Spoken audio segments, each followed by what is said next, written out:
Past legends. Past legends.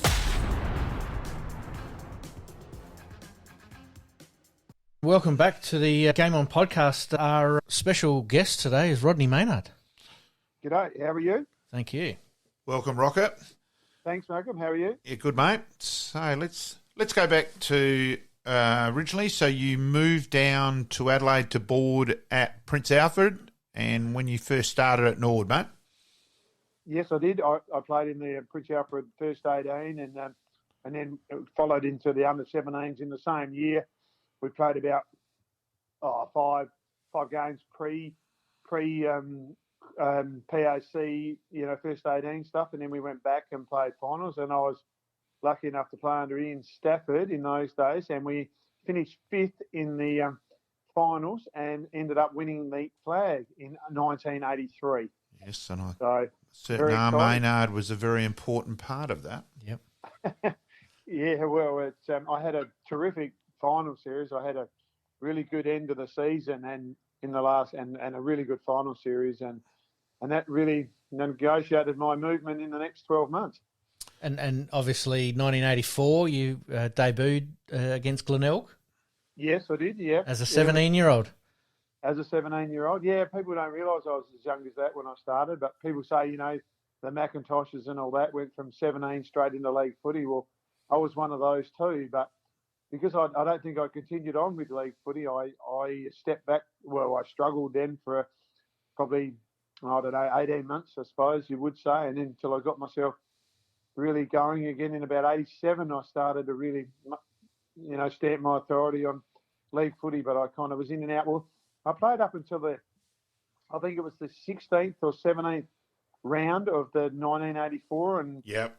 moving into finals, but I was just struggling for a bit of form late there and got dropped, and David Payne took my half-forward flank and I couldn't win it back. We played in the reserves grand final, and as you know, the league went on and won for a fifth spot too. So, Payne certainly had his influence then, and Glenn Vardaniger was the other one who came in late, and it was probably out of you and Glenn then. So you're probably a bit unlucky, and then of course you played in the superstar reserve sides in 85 and 86, where and played in a couple of premierships there, but reluctantly didn't work hard enough, and it's a couple of years I regret, and I mean everyone has regrets in their footy career, and that was 2 years I felt like I'd wasted. I'd stayed, got to the level where I wanted to, and I couldn't sustain it. I don't know whether it was just because I was young and a bit. And then the light bulb meeting virtually with Wally. Yeah, that was pretty important, I think, for me. I was nearly ready to come home, to be honest with you. And Wally said, "Well, have you really given it a fair go?" And I was there going, "Oh, what do you mean?" And he goes, "Well, I don't realistically. I think you started well, but you've dropped off. Where's your, And he said, "Well, why don't you get fitter and have a real go at it, a real crack at it?" And I kind of looked at him and said, I kind of thought, I went home with my tail between my legs and thought, well, Wally Miller wouldn't say that to you if he didn't mean it. So he said it with authority and said, well, I want you to have another go and a proper go. So I came home and got myself super fit.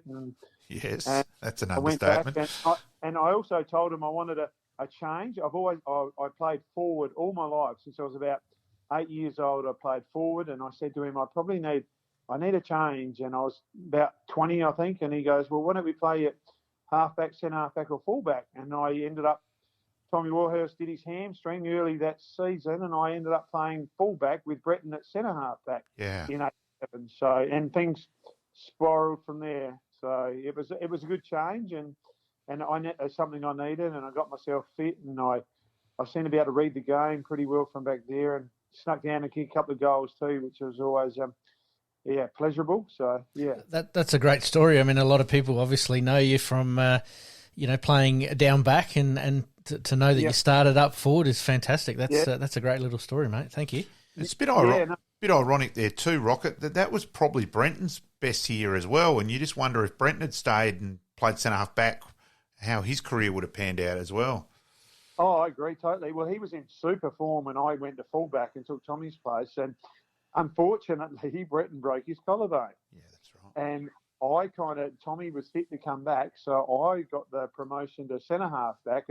Tommy went to fullback, and then Breton came back in as a ruckman then, because Hall and Hine, as you know, Hiney moved on. And Hall was always, he was a bit of an injury regular, I call it, and so Breton was rucking against guys like Richard Loudner and Mick Redden and all those kind of guys, and was doing a fair job, I thought too.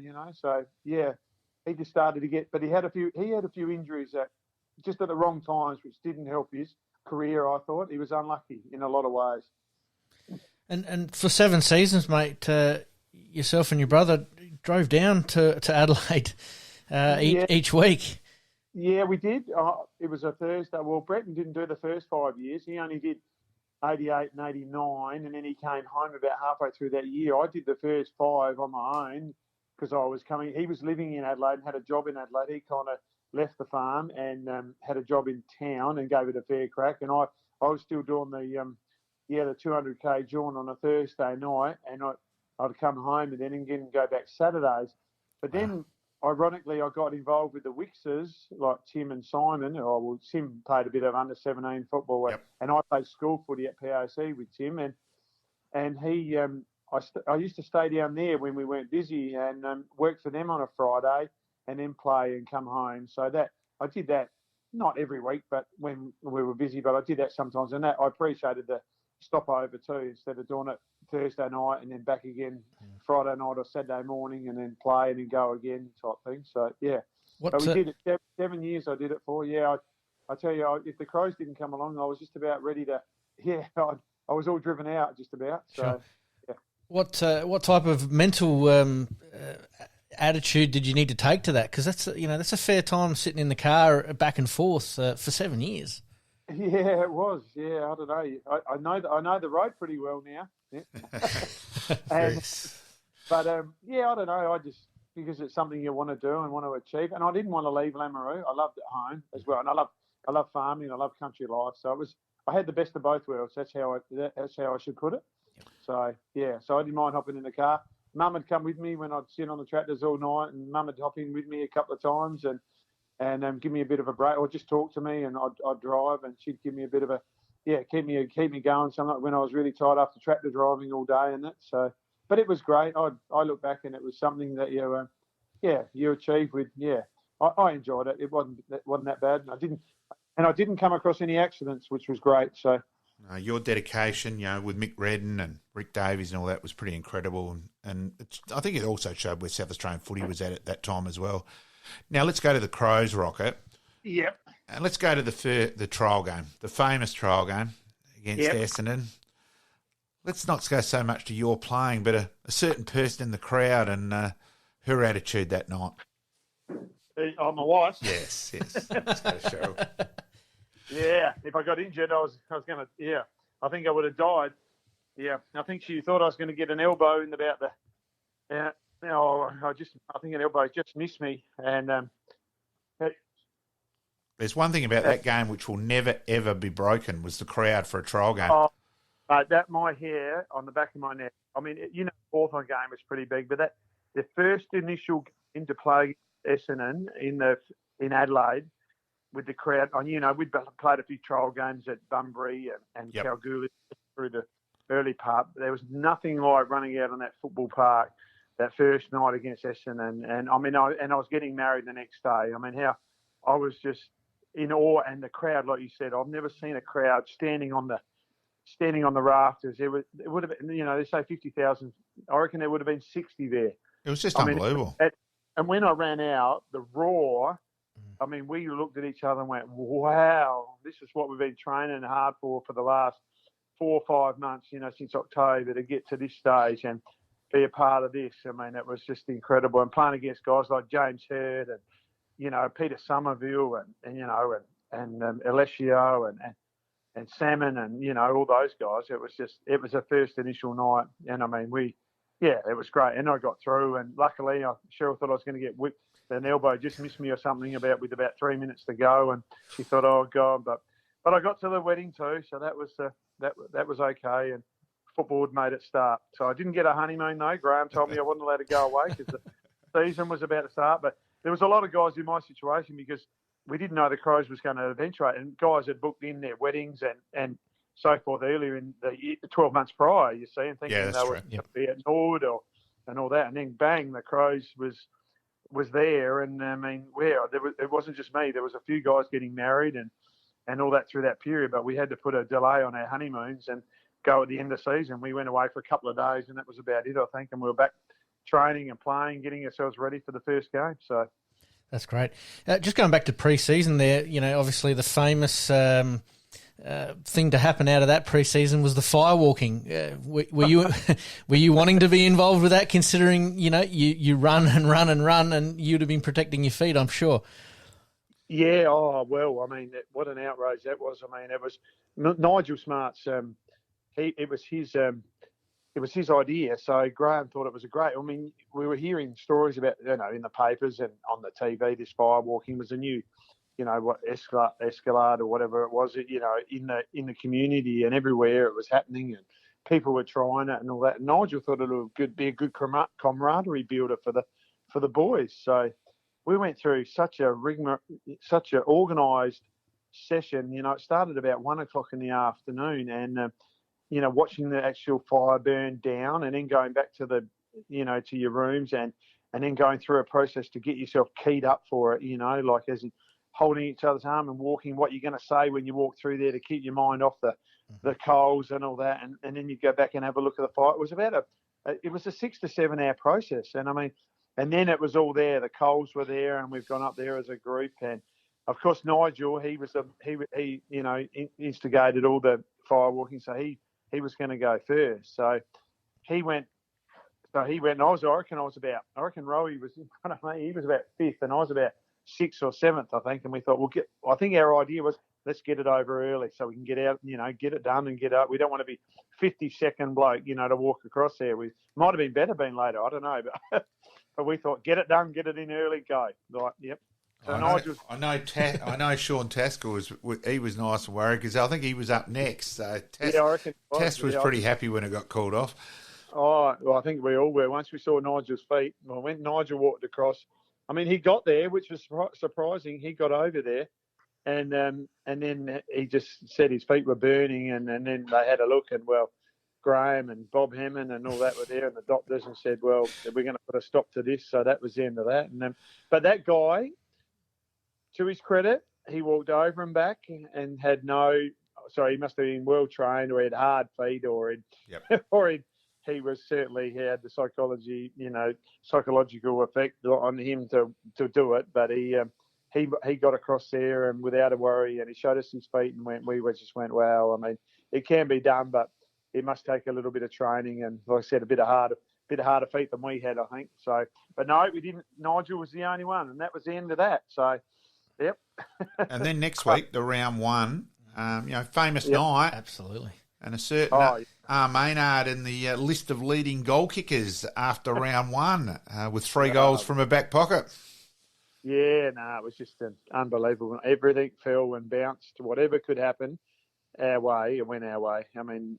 Decisions, umpires, I mean, the ball, everything, missed kicks, they fall in your arms. It was just one of those nights that you take it. Because Hawthorn had won the night grand final, I reckon. Yep. And plus, we beat them by 13, but they went on to win the premiership that year too, I reckon. Yep, certainly did. And but yeah, it was just one of those unbelievable. We just played above us, and that was another huge night for the footy club, playing the first home game at Footy Park and having the crowd, and because we had all Adelaide behind us. I mean, there was no Port Power in those days, as you know, and the whole, nearly the whole Adelaide was behind us. And it was a fantastic win. As I said, beating Hawthorn 23-9 or whatever it was. And like I said, I just fell into a few vacant areas in the forward line, and the ball would land on your chest or bounce in your direction, and you got lucky. And it was just one of those fantastic nights. So I said I don't think anyone played bad that night. It was certainly the hottest ticket in town, that's for sure. Sorry? It was certainly the hottest ticket in town, for sure. Oh, absolutely. No, it was unbelievable. But if you go back a step, then the week after, I think we played either St Kilda or Carlton. Sorry, Carlton. Was it? And we got thumped, didn't we? Oh, we lost by about 6 in the end. That was I've always felt sorry for Tommy Warhurst out of that because, he was just honest where he said, he'd had duels against Kernahan and, Sticks had beaten him a few times. And I think Curls in particular was the one who took exception to that. And it was incredible. Yep. That was virtually the end of Tommy's career at Adelaide. It was bizarre, really. Yeah, it was. I stood Spalding, I think. I had Spalding that night, or that day, and he had Kernahan, I think. So, yeah. Yeah, I didn't think Tommy had a bad day, to be honest with you. I thought it was ridiculous. And which goal out of that first game was your favourite, personally? Well, probably the crumbing one. I just came forward through the half or flank, and the ball just fell from the crumb, I think, and I just scooped it up, and I think I drove it about 50, I think, and went through the middle. And the second one bad, I timed it. I read it just right, and Eddie just was going to wheel around on his right, and he came back. The bloke just stopped him, and he came back, and I was coming inside, and I got a handball on the left-hand side inside and popped that one through. And then the last one was Darren Smith, who just popped it over. I just kind of dribbled into the forward line, and no one ever followed me in, and I just stood there for felt like half an hour there on my own, and he just popped it over to me, and I drilled that one too. But probably the crumbing one, the first one, being the first one too in AFL, and I just, it was just one of those lucky, and I just screamed through and broke the pack and thumped it through. It was that was probably my favourite one. Interesting, that first year, you probably played the +1 role a bit. You were ahead of your time, and I think King O'Taylor may well have driven that idea. And, if anyone suited to that role, it was you with your running ability and, Yeah, oh, no, I did it. I loved it. They thought I could I could read the game well and when to go and not to go. And, and I felt like I had a bit of a gift that way. So, and I could feel like I knew when I was going to feel like I knew when I could get the footy or get it to, come back inside, or I get to the stage where, you could read it properly and that, you knew where you were going to be where the ball fell or come back inside, you could dribble forward at the right time. So I enjoyed that role. I did. I took a few chances, but, it was just I love to put defence into attack, quickly. That's what my aim was. Yep. You were certainly ahead of time. That's the stock standard these days, that rebound off of half-back for sure. It is, yeah. And I certainly, that's why I think, because I wanted to go back, but I still wanted to be a part of the forward too, get through forward, half forward and, try and crack a line or two and get through as well. So that was my aim. I didn't want to be a deadbeat fullback who stayed at home all the time, or a centre half back who just had 6 possessions and had 13 spoils or something like that. I wanted to run off and I wanted to get some ball as well. That was my theory. Get some touches and win the footy if I could too.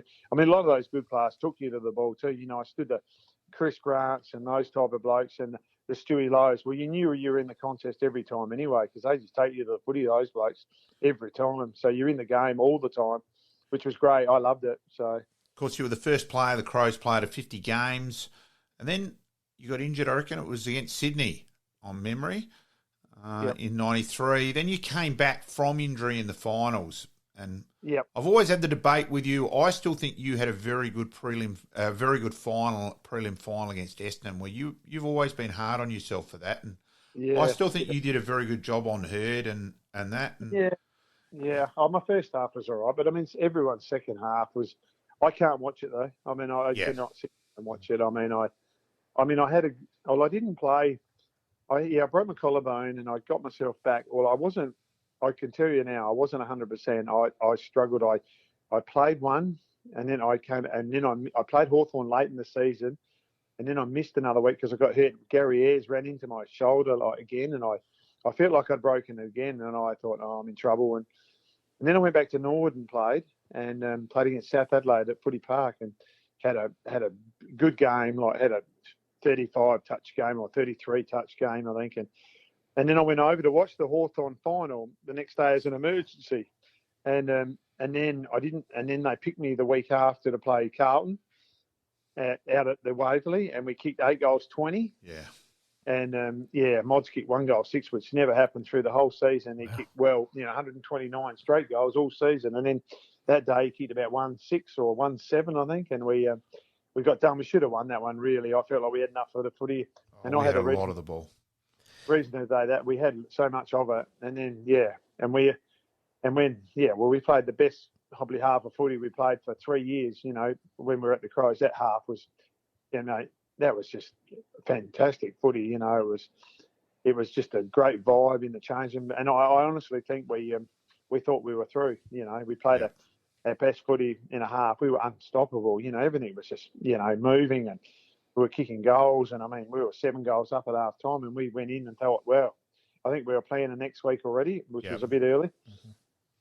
And I think Graham tells me the story that he would if he had half time again, he would have changed it all. He just went in. I think he thought the same thing. He thought he got ahead of himself too, which we all did too. It wasn't just his fault, but he just said, I got ahead of myself too. I was thinking about next week and didn't come in with we must stick at our effort. We're going really well. We do this and then, as you know, it was the Michael Long story after that. After half time, he got them going, and the way they went, and we couldn't hold them. If Jars kicked that goal after half time, maybe things might have changed. That would have been 8 goals up. Early third first quarter. 2 minutes of the third quarter, he could have dropped, and he was only 10 out. And if he'd put that through, it would have been 8 up. And that might have dropped their whole. They might have dropped their bundle. By then, and said it was too hard, but they found a way to get back, and I think we dropped it by 11 points in the end. So that was, that one that got away. That was a grand final they got away. That was achievable, winning a grand final that year, easy. Yep. Yeah, we could have beaten Carlton, so no doubt about that. And who would you say in your AFL career was your toughest opponent? Oh, or best opponent you played against? Yeah, I stood all those bigger guys. Like I said, Spalding. I even got to stand Lockett a couple of times, or a match and a half, and I stood Brereton and I stood Stewie Lowe. He was always difficult. His hands and his marking ability was hard work. I got Carey early in his career, so he wasn't quite there, I call it. He didn't have the work ethic when I stood him, so I didn't have too much trouble with him. But I'm glad I wasn't there after 95, because that's when he really stamped his authority on AFL footy. He got himself going, but I stood him as a younger, bit immature, I think he was, but he certainly became, as we know, he was a great player. So, and Chris Grant, I rate him highly too. He was a terrific player too, and all that as well. So I got to stand a lot, but I don't know, they're all different. So, and the famous story, Rocket. Come on, let's have your side of it. The famous Lockett story, telling you, go for it, Rocket. Oh well, it was just one of those.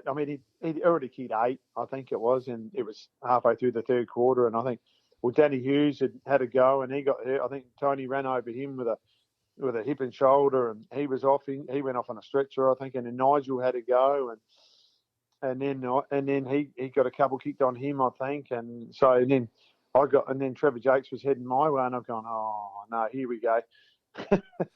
Here we go. And Trevor goes, yes, Rodney, you're going back on Lockett. And I'm going, oh Trevor, no. Ouch. Trevor, no. And he goes, and I went back there, and the first ball came in, and, in the olden days, used to grab their Guernsey so I could climb up his back a bit and punch it away, just to support yourself so you don't fall off him. Yep. Or so you grab their Guernsey and you keep them nice and close and you punch it away. And he just looked at me, stood at me and stared at me and said, if you ever hang on to my Guernsey again, you know what happened to Danny Hughes? And I'm thinking, oh, yeah, well, and he goes, well, he went off on a stretcher, didn't he, mate? That'll be you. That'll be you. That will be you in 5 minutes if you're going to hang on my Guernsey. So I think Lockett had told that to a few guys, to be honest with you. Oh, absolutely. Yeah, I wasn't the only one. Yep.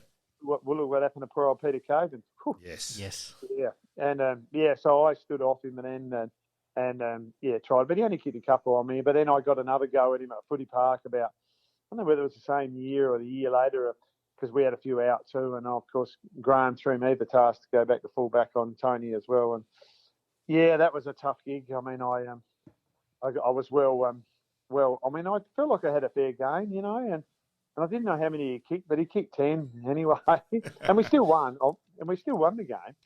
But I felt like, I had 20 possessions too. I thought I had a pretty high, I took 9 marks or something, and thought, God, I didn't have a bad go. But I thought he might have kicked 6, 7 maybe. But then I looked up on the scoreboard at the end of the game and he's kicked 10. And I've gone, oh, God, that deflated me. Fair enough. Too. So, but that was just, I mean, they always look for him. He was, even if it was a 10-metre kick, and if they didn't kick it to him, did they get told?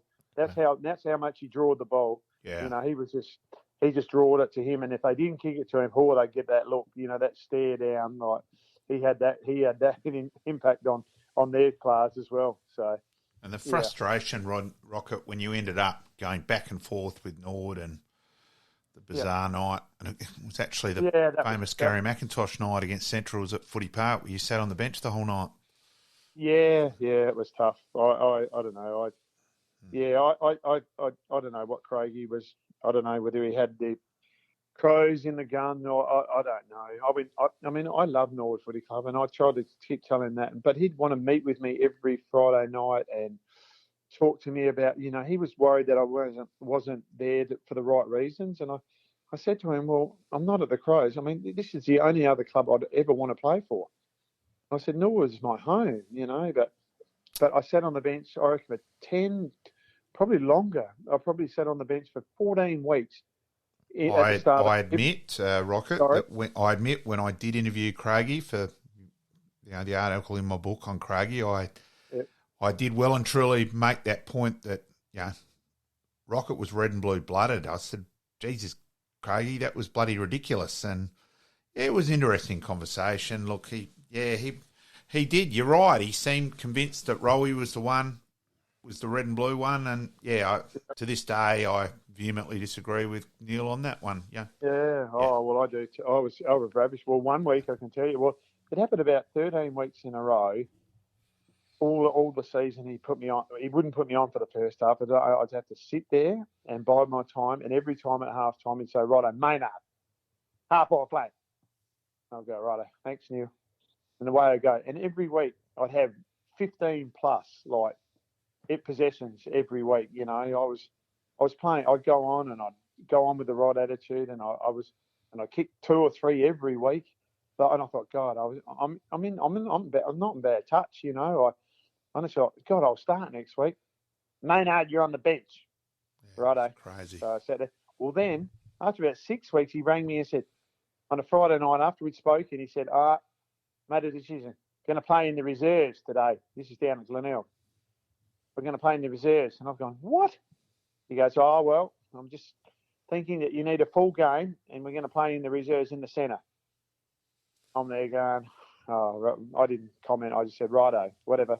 I said, "What's the report time?" Well, then I get an AM call back about an hour later. He goes, "Perry's pulled out. You're in the league side." And I'm going, "Oh, beauty, I'm starting." "No, you're on the bench." Yeah, crazy. And I've gone, "Oh, righto." And I went on and had 18 possessions that day too at the Bay. And well, then it got towards the end of the season and the finals. Well, then I was full noise. He said, "Right, you're starting." You know, it was about the 20th round. He said, "Right, you're starting. You're ruck roving with McIntosh, you know, on a half or a flank." I've gone, "You beauty," you know. And we got to the prelim that year, but I got badly hurt in that game in that prelim, and I struggled after half time. I think I had a corky that was I probably wouldn't have played the next week anyway. I was bleeding that badly, and big Matthew Promise told on my toe. I broke my big toe. That's right. Wow. In the second quarter, I had to have injections in that at half time. I said, "Doctors, put a needle in there. Just give it and just numb it up so I can play." But my corky, certainly, I was pretty well buggered. I was struggling big time. But I don't think, I know, I mean, Macca and I get on really well, but I think Macca thought I wasn't there for the right reasons as well until I started playing a few games and, you know, and gritting my teeth and digging in like I would for Norwood any match. And I think he apologised to me about a few years later and said, "No, I know you were having a crack and I apologise and it wasn't, you were there for the right reasons, not the wrong reasons." So I said, "Oh, well, I'm just glad you know I was. I mean, I didn't want people to think I was there I didn't want to be at Norwood because Norwood was my club." I said, I love the Norwood Footy Club. Like, Oh, look, I can remember you and I having a beer together that night discussing the future. And, I do remember that very vividly. Of course, I used to spend a bit of time at your place and Cheryl may have said on a few occasions, didn't I have a home to go to? And I said, I'm quite happy here, thanks. Yeah. yes. I probably wasn't her favourite person there for a while, mate. Well, mate, she knew how I love talking football anyway. So Exactly. yeah, she's had to live it with her. We live it with her whole life, but she's enjoyed every minute of it because I got to meet so many people, and she's been on my side, and she's had some terrific times as well. Don't you worry. Like she says, she gets mad with me talking footy, but I mean, she loves coming and meeting people as well. So yeah, she's enjoyed that side of it. So obviously, after leaving the AFL and Norwood, you head back home to Lameroo.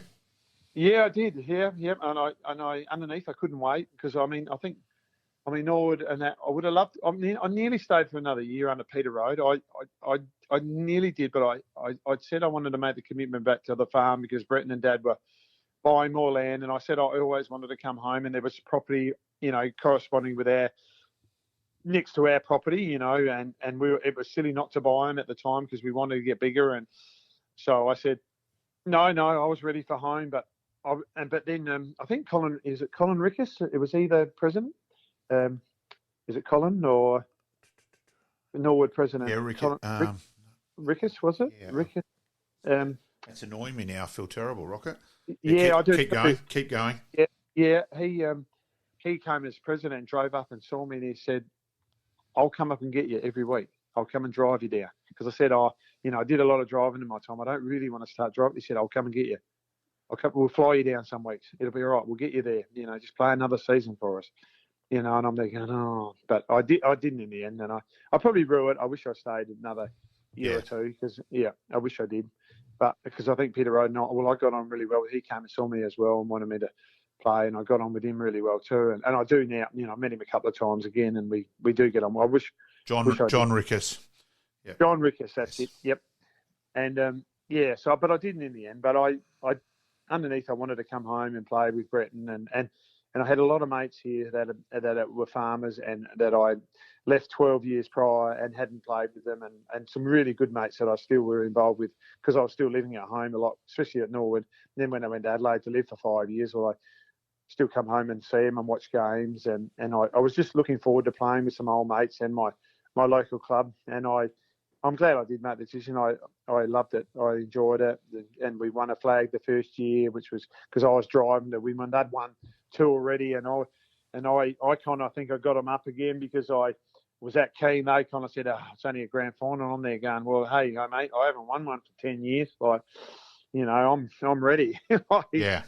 So I pushed hard and we got there and we won quite a few in that first 5 or 6 year period that I was home. I think we won 5 out of 7 or something, I think, or 5 out of... So you played 206 games for Lameroo, which is incredible. You've played well over, it's nearly 450 senior games in the end, effectively. Yeah. I probably played a lot more than that too, with trial games and Escort Cup games that they didn't count and a lot of other, and then all my association games and state country, that's not included in all them either. And so six male medals. Yeah. Yep. Yeah. And Brenton as well. I was lucky. Brenton he was older and he won with the Maynards, hogged it for a while there. He won the 4 before I come home, and then I won 6 after I was home, and so we kind of hogged the show for a while. Put a mortgage on it. Yeah, we did, and I was lucky. I mean, I came home fit, I'd never been as fit as I was, and I came home and playing against, footballers of the calibre of most of the AFL footballers. You come home with, you're a stronger vibe, you feel like you're stronger and fitter and, you're hungrier and, so that helped. I mean, the first 4 or 5 years I was still, I was only 30. When I come home, I was only 30. I was in my prime, really, I felt like. You learn a lot about the game and all that. I wasn't ready to coach straight away. I wanted to just come home and play and just enjoy it again, so. Rocket, let's go back to on your running side of things. Is it true or myth that you actually got banned by the Crows at one stage from running because your body fat ratio had started to get too low? It was. I lost a lot of weight. I was down to 83 or 84, and I should have been up around the 88 to 90, and I just got myself extremely fit and healthy, and I got myself a bit light, but I was still fit. I wasn't unwell or anything. But they told me I was working hard too at Wixie's in the summertime there at pre-season. I was out in the sun and shoveling, digging trenches and all that as well. So, I mean, it wasn't easy to put on weight out there either, So they made me stop working there as well because I went back and worked for Wixie for a couple of years, my mate, and that when I was at the Crows because I painted for the first couple of years with Roger and Rowie, and then I went and worked with Wixie just for a change, and then they more or less told me I wasn't allowed to work out there anymore because I was working too hard and I was coming to training too tired and flat and that. Well, I did some days. I was knackered because we were digging and I was a farmer. I just used to work and all that, but it was taking its toll on training as well and my footy a bit, I think. And like I said, I couldn't seem to put on any power weight and that. So I did get myself probably too fit. Well, I just become a running machine. That's what I become. I was Swerty and me and Lip Tack and that. We were just, any excuse we'd get, we'd run, but we were fit. There's still marks on Payneham Oval from all your running you did there, mate. I joined you occasionally, but I certainly never kept up with you for too long. That's what all those wear marks are. No, I loved it. I did it for a lot when I came home too. I only just stopped when I was 50.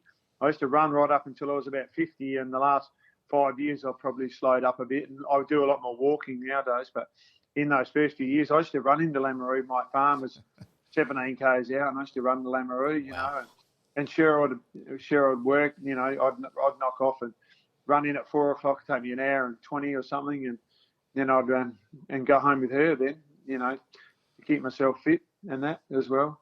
Wow. So and obviously at the moment, mate, the Mallee League unfortunately has ceased to exist. Yeah, well, it's in the process.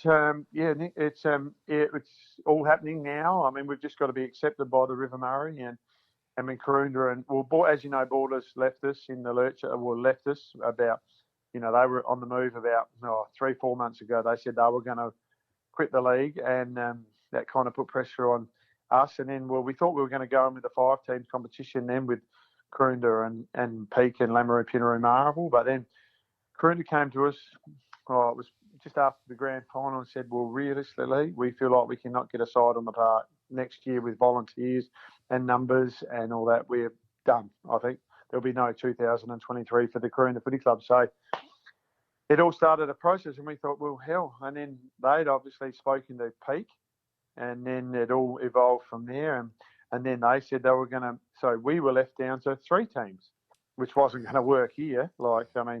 Marvel, Pinaroo, Lameroo. So we jumped on and spoke to Pinaroo and said, well, we better get something moving here. We better talk and get things moving if we're going to decide to merge and go together and move on. And then Marvel decided, well, they were going to go into the Murray Valley Footy League, which is the independent league. So, no, we're in the process of now getting our colours and getting accepted into the River Murray, which will make their team a 9-team competition with 18, with 16 rounds. So you'll play each side twice. And then there's a buys involved as well, and then there'll be so it'll be a 19-week competition with those 9 teams, and so that's what it'll be. But we haven't been accepted yet, but it's all the SNFL won't not let it happen. And our merge was we thought we'd go to the Riverland because we had access from Allawoona up through there, and Pinaroo had access that way. But the vibe in our community was to go to the west, which was to the River Murray, because then they could push on to Adelaide. A lot of kids at colleges, at school, and they could shop and go back home and all that. So the vibe, 70-80% the vibe was to go that way. So that's where we're going to apply for. So the Riverland won't get our company. It'll go to the River Murray. So Pinaroo and us are in the process now to getting our name, colours, and I'm on the recruiting. We're getting all our recruiting. I'm just about to speak to Nick Hyde. He rang me before. I meant to ring him back in a minute. And we're busily recruiting some players at this stage to come back and represent whatever we're called. I mean, the Maynard Menzel Football Club. So Maynard Menzel Football Club, I would have thought. Yeah, Southern Mallee Giants. How's that sound? Yeah, it sounds okay. There was a little post going around online. The Mallee Bulls. Yeah, well, the Mallee, but we don't know what Karoonda and Peak are going to do yet. So we just got to probably find out a little bit of information what they're heading to, and then But we were talking if we went to the Giants, we could use the GWS Guernseys, and because there's no one in the River Murray that way. That's what I'm thinking anyway. But that makes sense. The survey might show other colours and different names and all that. But they had it out there the other night, and Cheryl and I said the Southern Valley Giants, and I thought the GWS colours are pretty good, and they're, easily off the shelf. Your orange scarves and and all that stuff. It's the memorabilia. You can get it a bit easy if you go and have a club that that's in the AFL or something. So and it'd work in the River Murray, but that might change because I'm only one voice. So yeah. Rodney, one more serious question about the whole country sporting side of things, not just footy. As we know, country, population's decreasing in the country, machinery taking places, jobs, all that.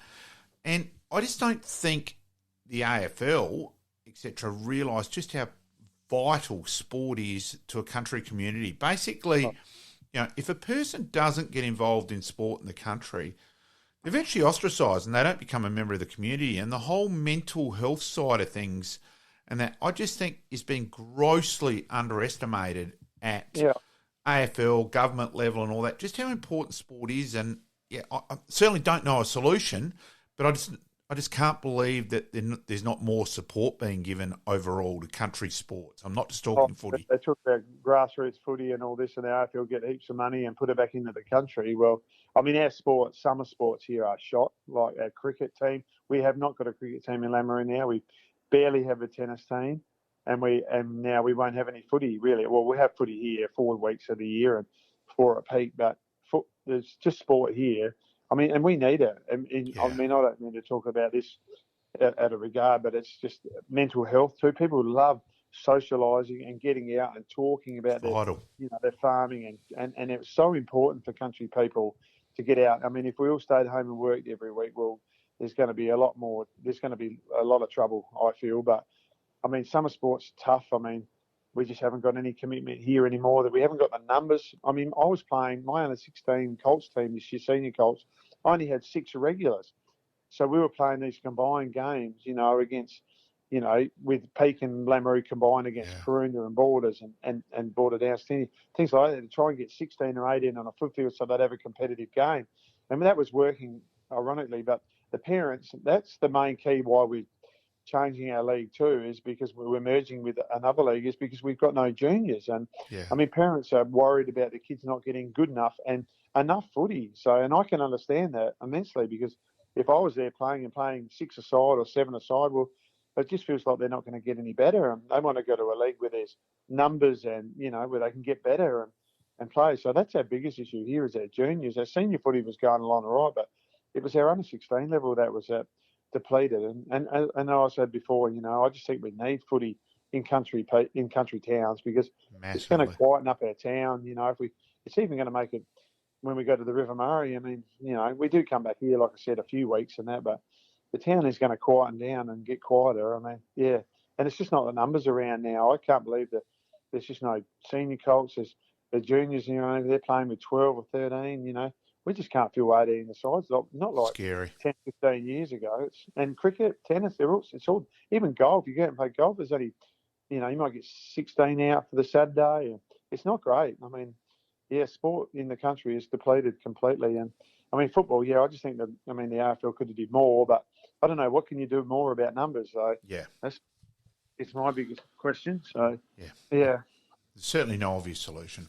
No, there's not. No, there's. We can bitch and holler about them, but if there's no numbers, you can't do anything without numbers, can you? So, we'll just have to move on, and hopefully it makes it better for the kids down in the River Murray, and we can get 16 or 15 or 16 on the side, if we can, because there'll be 3 juniors down there, under 18, 15s and 13s, I think it is, or something. I'm not sure what they've come up with. They used to have 4, but it's going to go back to 3, I think. So because of numbers and that. And they're having trouble in the River Murray too. They can't fill full sides either. So it's not just us out here, 200 kilometres away. It's towns that are 100 kilometres away from Adelaide as well. It's happening everywhere. Yeah. Rocket, as you and I and that have always loved to chat about footy, and look, member of the South Australian Footy Hall of Fame, Nord Hall of Fame. Being there the night when you were inducted in the Nord Hall of Fame. Yep. Obviously, you know how much Nord Footy Club, etc., and the Crows and that mean to you. Greatly privileged having you aboard tonight, Rock. No worries. No, thanks, guys. Love to have a chat. You know that. Love to talk footy. Thank you, Rocket. It's been an absolute pleasure to go down memory lane with you and discuss a few things, obviously, about you personally. But, yeah, we really wanted to touch base about the Mallee League, and we're sorry to see that that country sport is just struggling a little bit at the moment. But, hey, it can always come back. It can always come back. And you know, if we put enough pressure on the AFL and the SANFL, hopefully we can get something done. Thanks, That's Rocket. right. We'll be going down to Murray Bridge and giving it all we got. We're going to make sure we're not making up the numbers. We'll be taking it pretty seriously and knocking a few doors down if we can. So, no, thanks you guys. That's great. So Thanks, Rocket. Look forward to catching up in the footy season, mate. See you, mate. Catch up. Thank you. Cheers. See ya. In this crazy world we live in, we all need the distraction. Enjoying the show? Like, rate, and subscribe. Hook up and connect with us on social media at Sportscast SA. We'll see you next time on Game On.